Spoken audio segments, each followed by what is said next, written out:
Good evening, ladies and gentlemen, and welcome to the Bigos Silvio Show. My name is Richard Silvio. And I'm Joseph Bigos. The Bigos Silvio Show is a political talk show discussing the trials and tribulations of the youth Android and across the United States.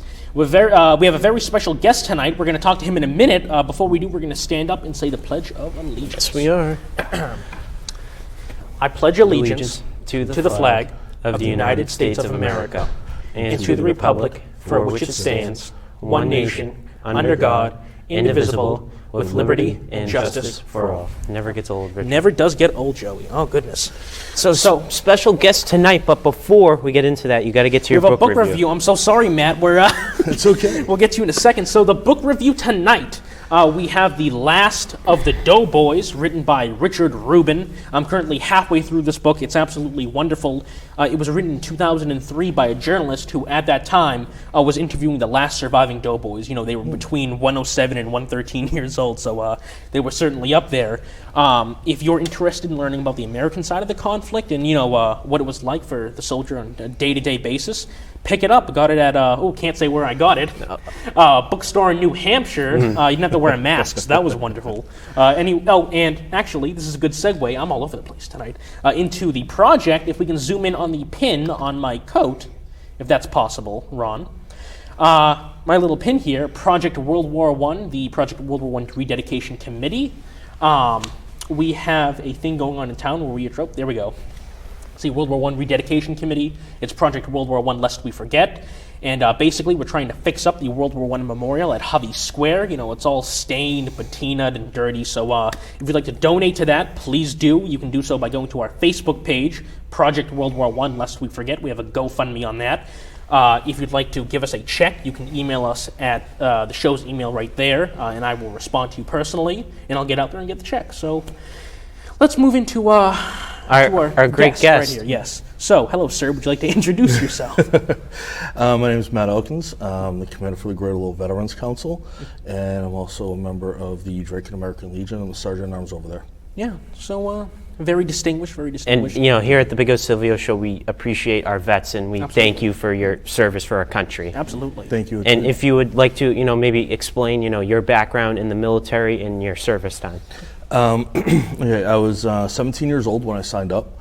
I was a junior in high school. Back then they had what was called a split-off program, where you could enlist in your junior year, do your basic training during the summertime between your junior and senior year, then come back and do either reserve or National Guard time during your senior year, and then go back down to whichever base and finish up your training, your individual training, your job training. I was with the reserves, stationed out of Lawrence. I was an infantryman. And I had the distinguished pleasure of serving with some of the best. My people I served with down Fort Benning, Georgia, they were Rangers, snipers. They were some of the best trained. I was able to train with the Rangers, some of the Rangers. Really? Down there, yep. On my off time. At my unit in Lawrence, there was former Marine Recon, so I got to train with him. Amazing people. Yeah. So we're a good group. It was the 54th, correct? Okay. Oh. For basic training, I was with the 3rd of the 32nd Infantry. With AIT, or my infantry training, it was the 2nd of the 54th. And my unit in Lawrence was 3rd of the 18th. Really? Yes. Okay, so you kind of bounced around a little bit from different units. But speaking of the 54th, I know, Ron, you're going to kill me. We're going out of order with the photographs here. But I think it's the last one, the memorial that's not Hovey Square. If we could pull that one up, the decimated one. There we go. Yep. So, Matt, you said, for some time you were in the 54th or a part of the 54th. This is the type of thanks that we got. Yes. We're just going to dive right into our first topic. And this, you see this not just there, but all around the United States. Oh, yes. And it's disgusting. Mm-hmm. Yeah, and so you're seeing, let's read some of the graffiti. We have George Floyd, Rip George Floyd, ACAB, BLM. I see F-12 there too. F-12, yes. So, being the 54th memorial, and I'm only chuckling because Matt told me something about the 54th before we aired. Would you like to repeat what that was? The 54th Massachusetts was the first all-black regiment for the Massachusetts. It was actually created at Boston Common, right where that monument is. And, Colonel Shaw, he took care of his men. Yeah. They were one of the highest decorated units in the Civil War. Yeah. And they had the highest ranking non-commissioned officer, which was black. Yeah. All the soldiers, all the non-commissioned, the enlisted and the non-commissioned officers, they were all black. The officers, because of its time, had to all be white. Yeah. Now, this was the Civil War. Yes, the Civil War. Also, there was I saw an article where someone actually hung a Confederate flag on the face of that monument. Oh, because the monument's racist, right? The Union unit to get all together has to be racist, right? It's perceived, at least the way they're teaching in history today, is that the Civil War was fought to preserve slavery. Right. Which, as we know, that didn't really come into effect until the end of the conflict. Right. But yeah, so this is how young people our age, Joey, generation, I think it's X. It's borderline millennial X. Yes. That is how they're treating. No. I'm Gen X. No, we're Gen Z. Z. You're Z. It is Z. Oh, well, whatever. Whatever we are. Gen Z millennials. Right. Gen Z As you were saying, that's what these teachers are teaching these kids now. Yeah, this is how the young people feel about veterans. Tell me, what year did you get home? I got home in 92. How was the response from the general? It was quite a long time ago. Yeah, it was. Well, when I was in high school, I would wear my uniform. Yeah. They asked me to because Air Force ROTC had their presence, and they wanted me to wear the Army uniform. And to this day, it bugs me because I was walking through the acre. Yeah. I was left my house. I was going to school, and so I was walking through the acre, and these two kids were about 10, 12 years old, and they just screamed out "baby killer." Oh no! And I went, "Excuse me?" And I thought to myself, I'm like, "There's only one way you've learned that, and that was from your family, because that's a term that was used during the Vietnam War." Yeah.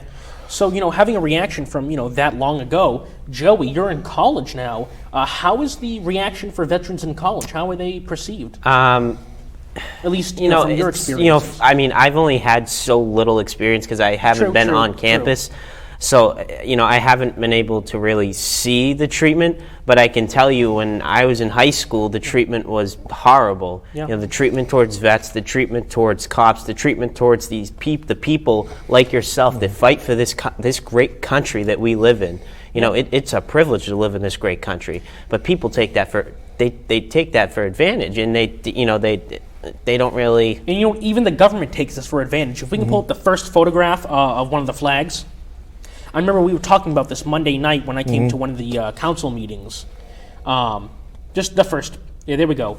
So can you tell us a little more about these? Ron, if you want, you can slowly go through all the specific flag photographs. Could you tell us about some of these? What are we seeing here? Okay, basically this is an avenue of flags on Central Street in Lowell. From what I understand, they haven't been touched in over 2 years. Really? The Veteran Service Officer for the City of Lowell has been trying to get them replaced. Yeah.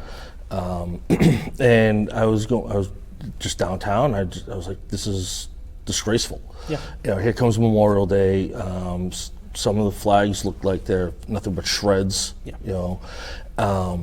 And so I reached out. I'm like, what's going on? Yeah. And so I realized that he wasn't getting any traction on anything. So I was like, all right, I'm going to step up. I want to contact. Right. Allegedly, the official position of the city is that they will all be down for Memorial Day. As of today, they're not down. Really? That's concerning. So that's absolutely concerning. They go home at quitting time. It's absurd. It's absurd. And this isn't just a Lowell issue. We're seeing things like this across the country. It is across the country. This is called, appreciating our men and women that have fought for us, and that's not what it seems like the town of Lowell is. Anti-Americanism, and they're not taking into initiative that those flags should be first priority right now. Absolutely. But they're not making it first priority. Well, from what also I've been told was that the consensus the belief from what is being said Yeah. is that once they come down, the city will discontinue the project. I wouldn't be surprised, frankly. I really wouldn't be surprised in the current climate in Lowell. Now, Or obviously, nationally. Oh, nationally, Yeah. especially, nationally. Now, obviously, those specific flags need to be replaced. But is there like a set length of time to which those flags should be replaced? Like, is it every year? Is it? You can replace them yearly, Yeah. but when you start to see them get weathered, Yeah. especially once they start getting torn or tattered or whatever, they should definitely be brought down. They should be replaced. But out of respect, one for the flag, okay, two for the men and women that fought to preserve it, okay, and to preserve those freedoms, especially the freedom to have the position that the elected officials have, and those appointed under them, okay, or hired under them. The veterans and the active military are the ones that gave them that right. Yeah. So right before Veterans Day, they should be inspecting every single one of the flags in the city. And they haven't done that. They don't do that. Before Memorial Day, they should be doing that as well.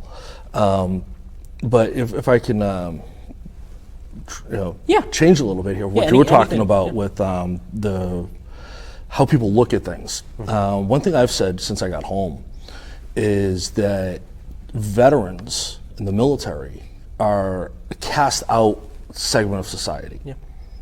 Okay. People love us when we're overseas doing our job. Mm-hmm. They love us when we're, fighting wars. And for my time, when we're protecting the oil fields, actually for the last 30 years, we've been protecting the oil fields. And, they love driving their SUVs. They love having a warm home in the middle of winter when it reaches like 30 below and the wind's howling outside. Mm-hmm. They appreciate us then. Yeah. When we come home, it's a whole different story. We're expected to turn it off, be good little boys and girls, be proper in society, and fit the societal mold of just be the cog in the wheel. Well, you can't turn it off. Yeah. We're free thinking. If we see that something needs to be done, we're going to go off and do it, and employers don't like that. Yeah. We go through what's called a 5 to 10 year crawl. At least that's how I phrased it, and a lot of people have picked that up. It takes 5 to 10 years for a returning veteran to figure out where they belong in society. Really? Right, yeah. Because they may look the same as when they left, but they're an entirely different person. Oh, yeah. Mm-hmm. Now someone that may have lost a limb or have some type of physical deformity due to their service, you understand why they're different now, why they act different, why they talk different, why they, whatever, why they might get angry for no reason. What most people don't realize is every single one of us, whether we're stateside, whether we're active duty, overseas, what have you, there's a dark spot in every single one of us that nobody can see. Yeah, and you nailed that right on the head. And it's unusual because we live in a society where it appears for the average citizen, mental health awareness is getting much better, but it appears for veterans it's actually getting worse. Well, it's like for the average society, average citizen. Okay, I'm being secluded. Yeah, I'm having depression. I'm having cabin fever because of the whole COVID thing. I'm having anxiety and stress. I can't pay my bills. Okay, so now you take the veteran. Yeah. Okay, we are used to having untold numbers of people that we can rely on. Right. Okay, we don't go to the bathroom without at least one other person with us.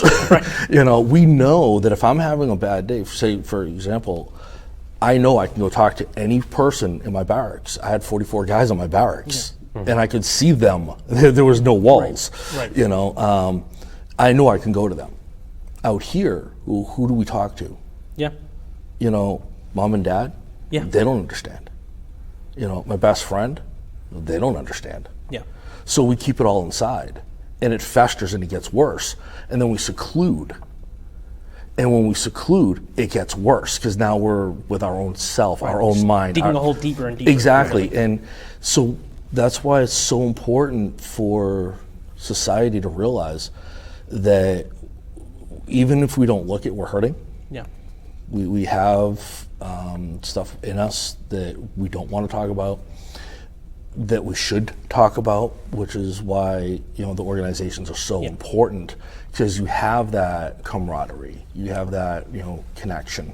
That was going to be my next point. How do you think the VA and the American Legion kind of affect veterans who are coming back and need some sort of assistance? Do you think it helps greatly? I know that being part of an organization, whether it be the VFW, the American Legion, any of the organizations, the countless organizations that are out there, it is vital to get in contact with them, at least in my opinion. Okay, the younger generation, they've gone and created their own because they don't want to be around the Vietnam vet guys or the older guys. They don't want to be in a smoky bar. Right. They want to be active. They want to do something. So no matter what they do, no matter where they go to, reach out. As far as the VA, I was very skeptical about going to the VA. Really? Yes. It was not that good. Really? But they've gotten so much better. Now, every time I go for just a checkup, or hey, I'm going to do a follow-up with my doctor or something, PTSD questions, suicide questions, depression, everything, they're like, we're not going to ask you specifics, but we want to make sure that you're okay. Do you think that ties into the mental health awareness that has been kind of raised over the years? Ever since, the VA's really stepping up on that. Yep. They are really trying to be more proactive with mental health. And I don't know if you're aware of this, but there's a program for like doing 22 push-ups a day, and that's because there are 22 veterans that take their lives every single day. Oh my goodness. So from 12 midnight to 12 midnight, we've lost 22 veterans. Oh my goodness. Due to suicide. And it's sad because, those are just the numbers we know. Right. I've talked to the VA and they, they're like, we have a high suspicion that the numbers are increased, greatly during COVID because they are secluded, and then you have self-medicating, whether it be drugs or alcohol or a combination of the two, self-harm, so they're really trying to step it up. Organizations are great because you've got that camaraderie. You can talk to somebody. Maybe they weren't in your area. Maybe they didn't experience exactly what you did, but we all have a basic understanding of where they are. Now, don't veterans also make up a large portion of the homeless population in the United States? Yeah, there's a lot of homeless in America that are veterans. Unfortunately, there's not a lot of outreach for homelessness. Yeah. And quite honestly, we're too proud. Yeah. We are a very proud people. If we ask for help, we feel that it's a weakness. We're asking for a handout. We're supposed to be the ones that have everything in order. So it is very difficult. Actually, right before COVID hit, the Greater Lowell Veterans Council reached out to a bunch of organizations, Lowell Police, the City of Lowell, the Lowell's Veterans Commission, the VA, first responders. We've got a whole group of people together to address veteran homelessness and what we could do. And then all of a sudden, COVID hit. Yeah. So that's a project that we are going to be revisiting. Speaking of support, by the way, in the VA, VA loans, that's been a big issue. We have a photograph of a news article for the loans. It's the one that says veterans will lose every time. If we could pull that one up, please. Just 1 second. Uno momento. We're having a little technical difficulties. There we go. So if I'm just going to read the title for those of you watching this who might not be able to see. It says, quote, "Military families are going to lose every time in the hot real estate market as sellers shun government-backed loans for veterans," end quote. Matt, can we have your reaction on that? It's disgusting. Yeah. These men and women, they're out there. Again, maybe they're stateside, maybe they're overseas in a combat zone. But due to their service, they have the freedom, the right, the security to be able to own these homes in the first place. To sit there and say, well, I'm not going to accept it because I'm not going to accept this proposal, even though they're coming in higher or what have you, because it's a government-backed loan, is disgusting. I've actually looked into VA loans for buying a house. And the thing that a lot of people have a problem with, because I read that article, there are no down payments. So right there, the veteran just saved tens of thousands of dollars. Absolutely. Okay. We don't have a lot of money as is, you know, working families, you know, trying to, you know, take care of ourselves and our families. There's no closing costs. So right there, you just saved thousands of dollars. Low interest rates. It's a secure loan. Okay. In that article, it actually mentioned that people going through VA loans have the lowest foreclosure rates. Really? Because they make sure they're like, you can afford this. And then they send out inspectors to make sure that the house is of top quality for the veteran. You know, they don't work for the homeowner. They work for the veteran. They want to make sure the veteran is taken care of. Also in that article, they mentioned that a homeowner said, well, have the veteran offer this much more. And they did, against their advice of the realtor, and they were still rejected. Really? Now, VA loans, I'm a very modest person, Joey is too, but I can't speak for him when I say that I don't know too much about VA loans. I don't know if you do, Joey. Not really. And that's fine. You know, we're honest. We're honest. But I do know that, you know, there's some really good benefits that come with it. I know they were established in 1944, you know, for returning GIs. But like I said, after that, my knowledge of VA loans kind of stopped. And I'm sure for those who aren't part of the veteran community, you know, they're kind of in the same category. Could you explain exactly what a VA loan is and what it consists of? Okay, basically, to my understanding. You know, I just started looking into the process, you know, doing my homework and doing all my prep work. VA loans is a program for veterans where you go through the VA, they look at your financial status. Where are you? What can you afford?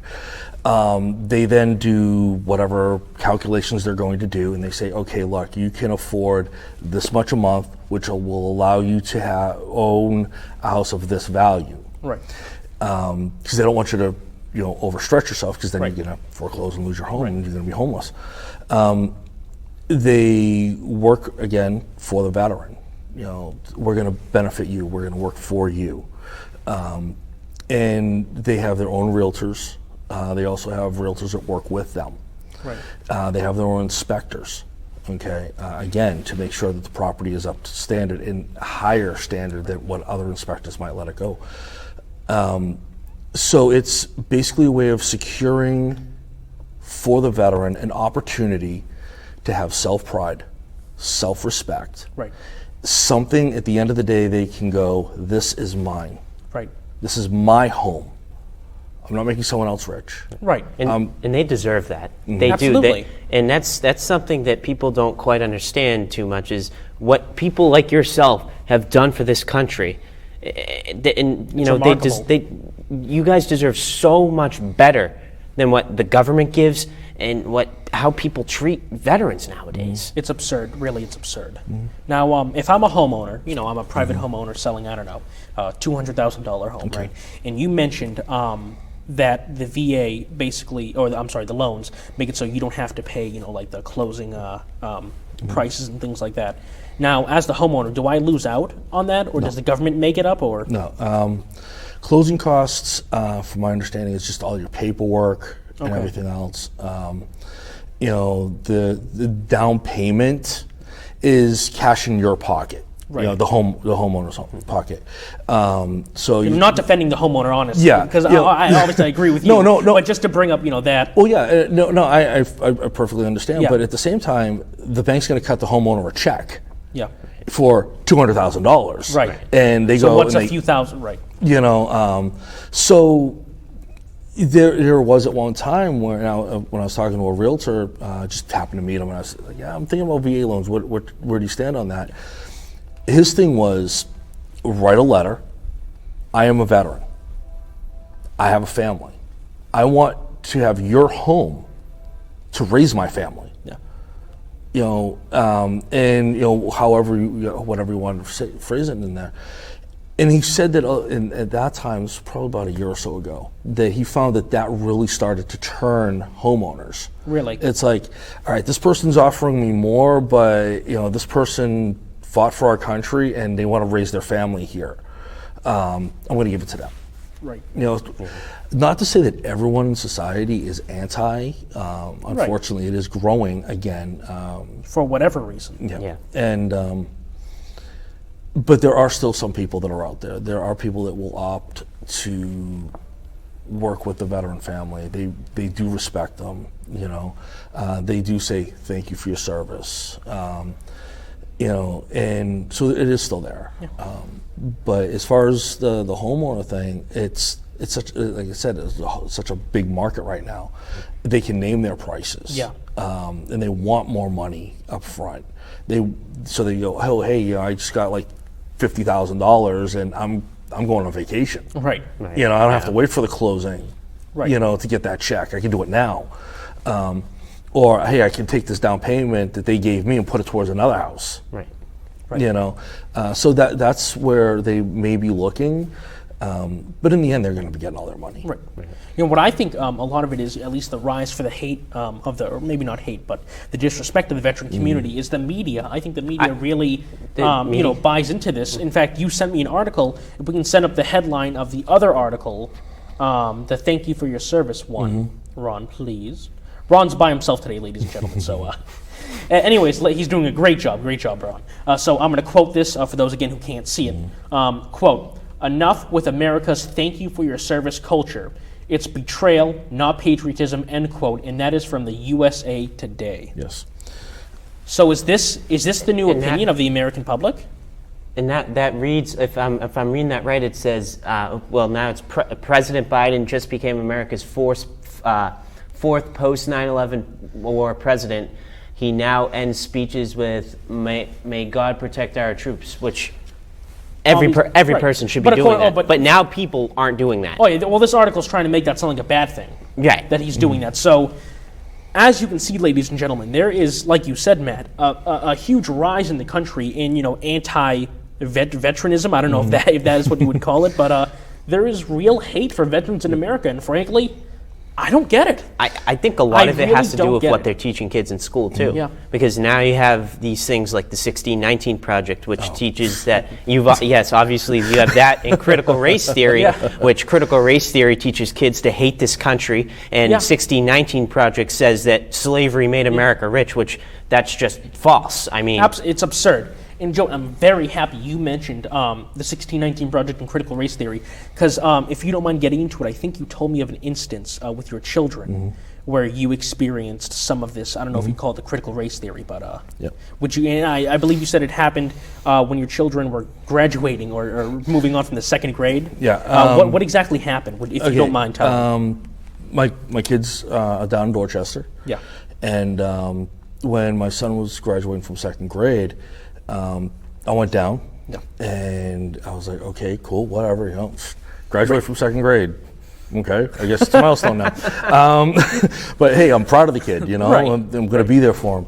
And my roommate went down from Lowell, Dorchester, and went in, and, one of the first ones there, right up front, and I was like, all right, great, just look, I'm like, okay, where is he?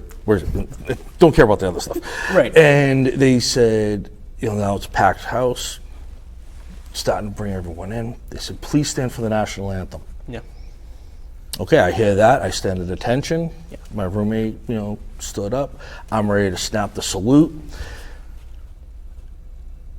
And then the music started, and I went. I love it every time you tell this story. And I look at her, I look at my roommate looks at me, and I'm like, she's like, oh. And so I reached out, I pick up the program, and I look, and I pointed out to her, and we both sat down. Joey, what do you think it was? It was What do you think it was they were playing? A black national anthem or something? Raise your voices and sing. Black national anthem. That is the new black. And if you don't mind me asking, how long ago was this? Was it a few years ago? Couple years ago. A couple years ago. Wow. Yeah, my son's in fourth grade now. So, getting out of fourth grade. And so we sat down and everyone looked at us like we were bad. And I'm like, this is the. By the way, I had this hat on while I was there. And I'm like, I'm looking around. I'm like, where's the flag? And there wasn't a flag there. There was no American flag. So so many issues to dissect with this.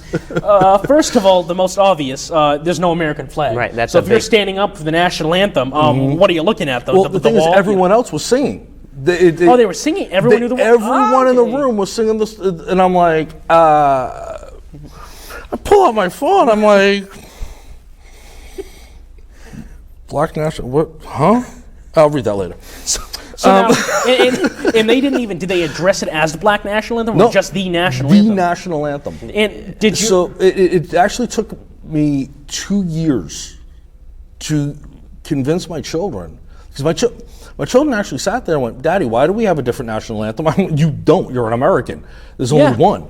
Yeah. And so it took me 2 years to explain to them that there is only one national anthem. Right. There is only one American flag.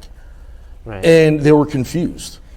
You know what that sounds like? You know what that sounds like to me? The big I word, indoctrination. Yes, and it is. I see this a lot too around social media. You're obviously aware of the LGBTQ flag. So I see a lot of people within that community that'll just go out on social media and say, what has everyone that's apparently fought for the American flag done? We've had to fight for our flag. Excuse me, you have that flag because of men and women that fought like you. Absolutely. That's why they have that flag. Were they marching around Vietnam? Were they storming the beaches to elaborate on that, what a lot of people don't realize is there are German U-boats sunk right off our coast. Yeah. Yep. In Boston Harbor. And from both world wars, too, both of them. Yeah. The Japanese occupied the Aleutian Islands off of Alaska, and they actually dropped a bomb on mainland United States, up in the Northwest. Had men and women like myself not been there, been stationed here in the United States, been over in Europe, been over in the South Pacific, well, if anyone knows their history, the Germans slaughtered, outright slaughtered anyone that wasn't different. Which, absolutely. Quite honestly, Adolf Hitler should have been the first one because he didn't fit the mold. Yeah, absolutely. It's a known fact. Whatever area the Germans occupied, and the Soviets for that matter, they completely slaughtered everyone who was there who didn't fit the narrative. Yeah. I don't know if any of you. I don't know if I can say the name of a television show, so I'm going to avoid that. I'll just describe it. I think it's an Amazon Prime show where it's alternate history, where the Germans control the East Coast, the Japanese control the West Coast, in the middle is neutral land. For those of you who have seen the show, you'll know right away what I'm talking about. But that's what America would be right now if it wasn't for ladies and gentlemen like you who stepped up and served the country. Really, it's and the thanks you guys get. It really. Well, what at least gives me hope. Yeah. Is programs like this. Your generation, you guys are speaking out. You're not afraid to say, hey, look, I'm going to take the alternate position. Yeah. Okay. You stand behind what you're doing. You stand behind, your beliefs. Yeah. And so many people today, they don't do that. Even in my generation. And the older generation, the baby boomers, the Gen X like myself, a lot of them are, proverbially drinking the Kool-Aid. Yeah. They're being indoctrinated, and I'm like, you really need to look at this. Look under it. Yeah. Because with the indoctrination, what I feel for the post 9/11 vets. Yeah. Because now you have a country that's going post 9/11 and 9/11 and just after 9/11. It's okay. Here is an ideology. Yeah. That has committed this horrific crime. Okay, an act of war on American soil, killing 3,000 people in about a half an hour. I watched it live on TV. We declared war. We went. We did what we needed to do. Unfortunately, we weren't, as far as I see it, it was a draw. It was another Vietnam for us. But now you have elected officials, the general public going, no, these people, the Al Qaeda's, the Hamas, the Hezbollah, all these factions, they're the good guys. Yep. And you're wrong. That's what we're seeing that right now in the Middle East with Israel and that big conflict in Pakistan. And it's it's funny about that. If I may bring that up for a minute, is as I refer to the LGBTQ, right? They're on the side of the Palestinians, right? But you got to remember, Palestine does not accept LGBTQ, but Israel does. It's brilliant. And you know what, Joey? I think I speak for the Bigos Silvio show when I say this. You ready? You're ready for more death threats? Yes. Joey's ready to get some. Let's see it. I don't care what the heck you have to say. The Bigos Silvio show stands with Israel. We stand with Israel. You know what? I said it. We're going to get the threats. I can't wait to see them. Because they have every right to defend themselves. Absolutely. Right? But, I guess that's a separate issue, I guess. But circling back to the indoctrination, you really inspired me here for a minute. I wasn't going to say this, but I feel like it's appropriate now. A personal anecdote I've been going through. I won't say specifically what happened, but many of you may have seen me on the news recently, again, for issues that I don't want to talk about right now. And you know what? I've had a hell of a time at school. It seems that half of the people in the building really hate my guts now. Half of them support. But the whole thing with that, I spoke to some people there who really set me straight and said, look, Richard, you have to look at who, you can't make everyone happy. You have to look at who is supporting you. So I took a step back, I looked, I said, okay, I have half of the teachers and students, like I said, who hate my guts. What type of people are they? I have the other half who love me and think I'm doing great. What type of people are they? And then I have places like the Veterans Council and the American Legion who pat me on the back for the things I do, with the memorials and whatnot. And you know what? I think their opinion means a little more to me than what some left-wing teachers have to say. So I made my choice, frankly. Thank you. Now, if I may, kneeling for the flag has been a big issue lately. Oh, my goodness. I think it's cowardly. I think it's disrespectful. You have a lot of basketball players doing it. You have Colin Kaepernick doing it. What is your take on that? Wow. This is going to be good. There's only one time that I find that it is proper and respectful to kneel in front of the flag. When that flag is folded the proper way and it is placed on what's known as a soldier's cross. Are you familiar with that? Yes. Okay. For your viewers that aren't, it's a base with the rifle with its bayonet in the ground, symbolizing that they went down fighting. Their boots, that they went to their last march. Their dog tags to identify who they are, and either their cover, their beret or what have you, or their helmet on top of the butt of the rifle sits facing down. Right. To kneel in front of that flag in that manner, you're paying respect to your fallen brother or sister. Yeah. That is their grave marker in a combat zone, because their body is not there. In some instances, their body is nowhere. Depending on what happened, you may never have a body. But if their body is recovered, their bodies be sent home to their families. So that is their grave marker. So to kneel in front of that, I will defend anyone's right to do so. Yeah. When you have an American flag like this right here, or you hear the national anthem, the actual American national anthem, thank you. The real one. And you take a knee,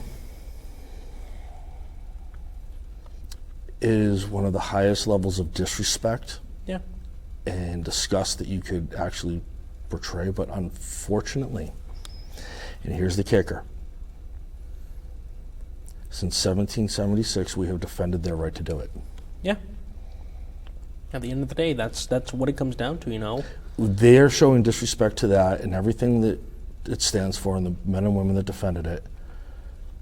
Yet it is the men and women that defended it that they're disrespecting. They gave them the right to do so.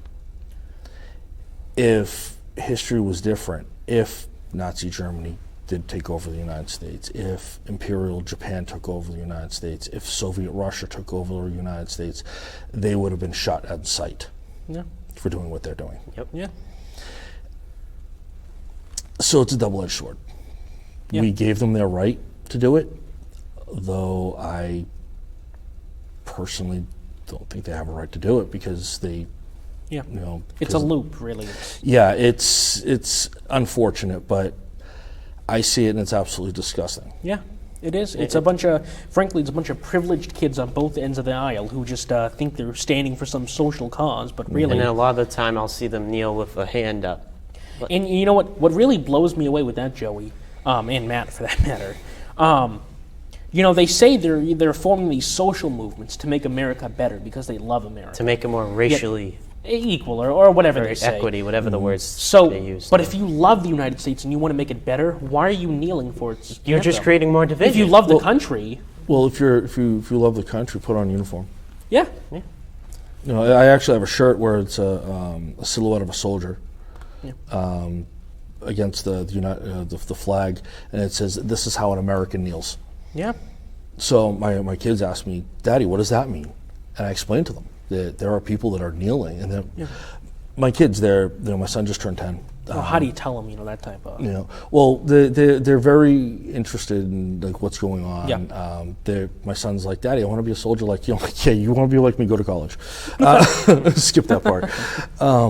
But my son's 10 years old. My daughter's 7. She's about to turn 8, and they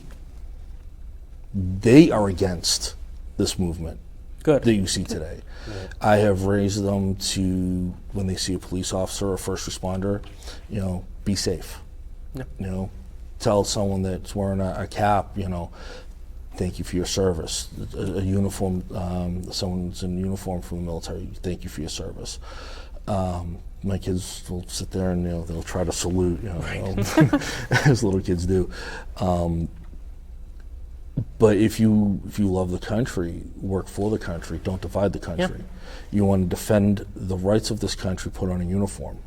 Yeah, absolutely. And for those who can't, like for instance myself, I have really debilitating anxiety, so I can't go in. Unfortunately, I was going to do Air Force ROTC, but for those like me who can't serve, we can do the best we can, like I'm doing with these committees to support our troops. And you know what? What happens here. People like yourself, okay, that are going to be activists. You are going to do a daily job. While people are away, things still need to get done here. Yeah, right. There were people during World War II that just went, "Hey, I want to enlist," and they're like, "Well, what's your job?" And they're like, "I'm a milkman." No, vital job. We need you. And no, they're like, "Yeah, well, that's a vital job." And a lot of them quit their jobs and went, "I'm unemployed now," so they could go because they wanted to serve. Right. So the janitor, the trash man, the farmer, or policeman, the policeman, every single person, they're doing their part. They don't have to wave flags and march and stuff to show their support, and just do the right thing. Yeah. Be a good person. Respect what you've got and know where it came from. It's almost like COVID. I would love to serve, but for some medical conditions, I'm unable to. But I advise anyone that loves, like you said, that loves this great country, to go and fight for it. It's almost like COVID, when it comes to wars. If you're not an essential employee, in the civilian world, you go help out, on the front to the best of your ability. But if you're unfortunate, or I guess not unfortunately, fortunately for you, if you're an essential worker here at home, like I said, you do the best you can to make sure that your troops know that you love them and you support them. Absolutely. But something I feel like I've kind of thought about a lot lately is, why do we see lots of people not want to be cops? Why do we see a lot of people not want to go into the like Army, Navy, or whatnot? And I think it's because they don't want to be, they don't know why people are kneeling for the flag. They don't want to be mistreated. They don't want to be mistreated. They want to represent everyone. Yeah. But when you have people kneeling for the flag and doing that disrespectful stuff, they kind of lose sight of what they're actually fighting for. They do. It's disgusting. I heard a lot of people, I was walking around in uniform, people like, aren't you afraid to die? I'm like, yeah, that's what's going to keep you alive. So a lot of answers. A lot of people have said, I don't want to die. I respect that. Yeah. I didn't want to die. Yeah. But if you don't mind me doing a shameless plug here. Yeah, no, go right ahead. You're talking about like helping, being active, being part of a community. Yes, the Greater Lowell Veterans Council is for veterans organizations. It's for veterans and stuff. But anybody that is interested, they can go onto our Facebook.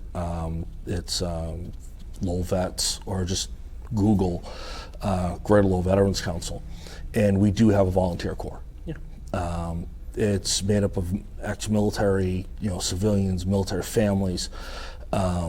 It was started by my roommate. It was like, well, why don't you guys have any support services? And I was like, I don't know. It's no one ever created in the last 100 years. So she created the volunteer corps. That's going on 4 years. Great base. So if anyone's interested in helping out, wants to join, wants to be proactive, wants to help the veterans community, please go on there. Message it. She helps admin it, so she'll get the messages. I'm giving her the paperwork on Sunday, actually. Yes, for that. And thank you for joining. It's free too, completely free. Yeah, completely free. She works with schedules, so if you can't make it, great. Just let her know. If you say you're going to be there, be there. And speaking, not to cut you off or anything, but when it comes to helping veterans and volunteering, even if you don't do it for the veterans themselves, which you obviously should be, these are some of the last years to meet World War II veterans. And Korean War veterans. They're almost like they're the modern equivalent to the last of the Doughboys. Right here, like this book right here. Another plug for this book. They're not going to be around in a few years, so you really should go out and try to meet them while you still can. Well, what we've also done is we've worked with Jeff Follett, the Drakewood VSO, and we were the council and the volunteer corps were also part of the Ambassador Peace Medal that was awarded to, I believe it was like 50 plus Korean War veterans. We worked together with the South Korean, close my eyes to try to remember this whole name, the South Korean National Unification Advisory Council, NUAC, where they want peaceful unification between North and South Korea. Yeah. We worked with them to document graves of Korean War veterans, the Korean War vets, those who died in action when they came home. 4 cemeteries in Lowell, 4 in Drakewood, and we did hundreds of flags that had the grave, the plaque with the U.S. on it, and usually they only hold one flag. Well, we rigged it where it holds the U.S. and South Korean flag. Oh, that's wonderful. And we went around and we placed them. It took all day long.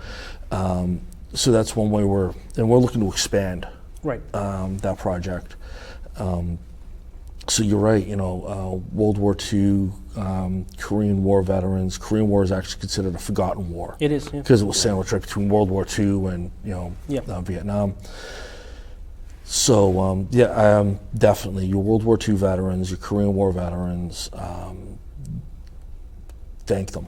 The World War II guys, again, going back to it, they stopped the German and Japanese invasion of the United States. Yeah, superheroes, absolutely. Yeah, and they came home and went right back to work, like the next day. Luckily, they had a more of a welcome than more of a warm welcome. Yes.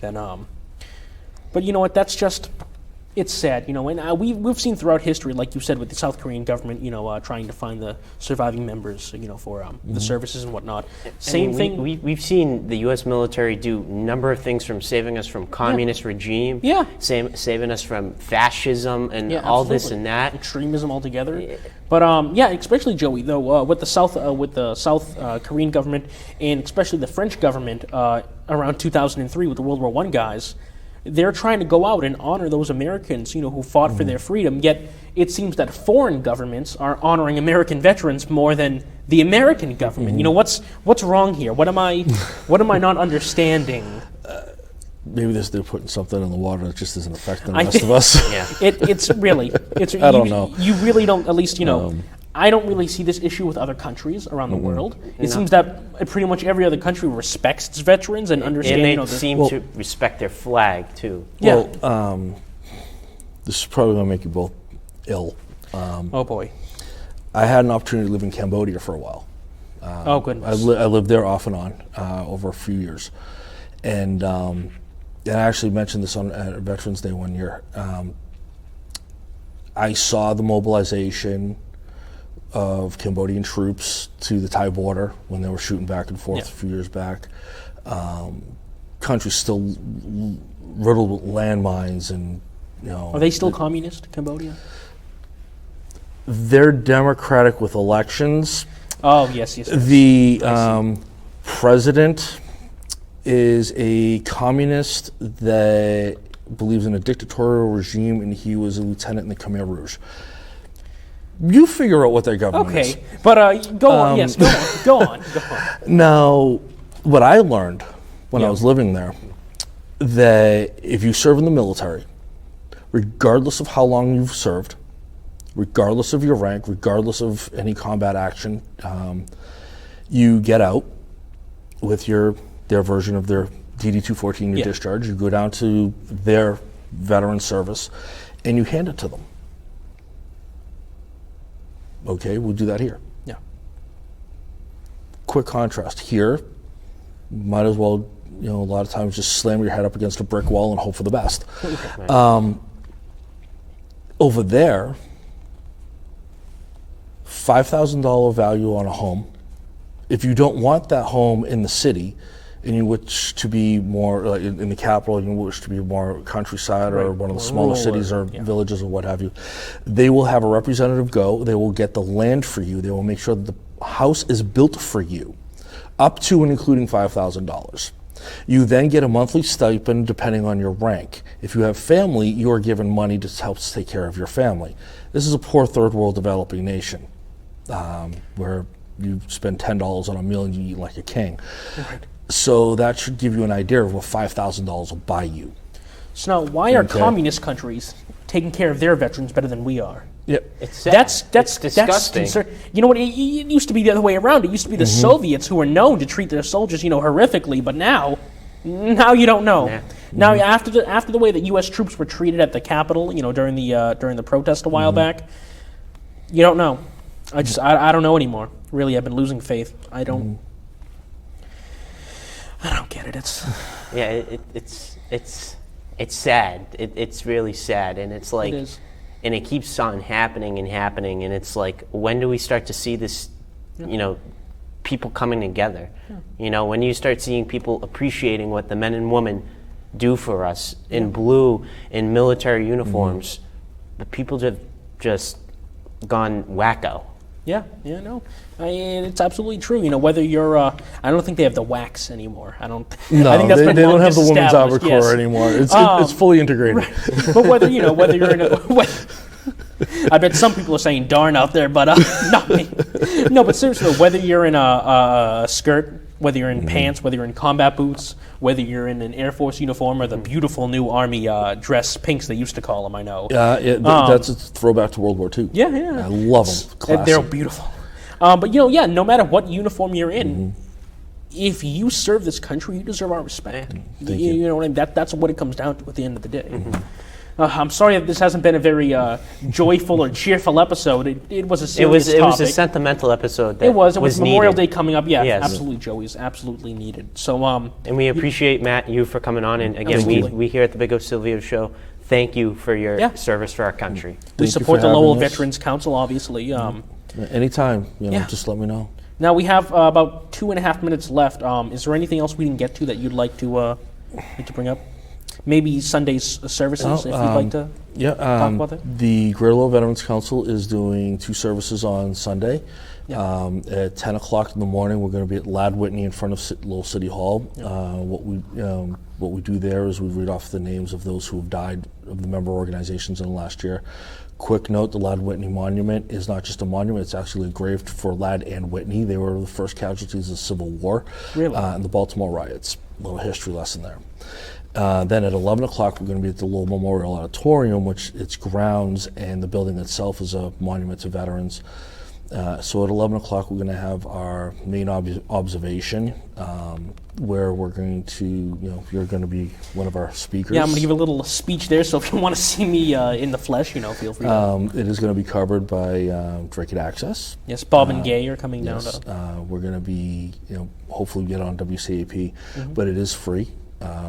We're going to be doing our service there, and then afterwards we're going to have some lunch. Hopefully people will come down, and would love to have people. We also do Veterans Day on Pearl Harbor Day. Really? Yes. Oh. So if you want to come down, for a little luncheon, honor your veterans, shake some hands, it's a wonderful, wonderful thing to do. Absolutely. So you're all obviously invited. Everyone watching this, tell your friends. Take advantage of, this wonderful, wonderful way to honor veterans. Those who and if anyone is interested in going, we would ask if please message the Facebook for seating, and in case we have to alter the catering. Yeah, because and you know what? I don't know why that reminded me of this. A quick last note to make before we close off: the difference between Memorial Veterans Day and Armed Services Day. Memorial Day, for those of you who don't know, are for those who perished, fighting for our country. Veterans Day, November 11th, also known as Armistice Day, ending World War I, is for those who are still alive, such as yourself, who fought for our country. And then Armed Services Day, I don't know. Do you know the date on that? God forgive me. I forget. But we'll look into that. That is to honor those who are still in uniform. And little side note, every day for us is Memorial Day and Veterans Day. Absolutely. God bless you. Thank you for coming on, Matt. It was wonderful. Joey, would you like to say your name? So I'm Joseph Bigos. I'm Richard Silvio. This has been the Bigos Silvio Show. Have a wonderful evening and happy Memorial Day. Ladies and gentlemen, our national anthem.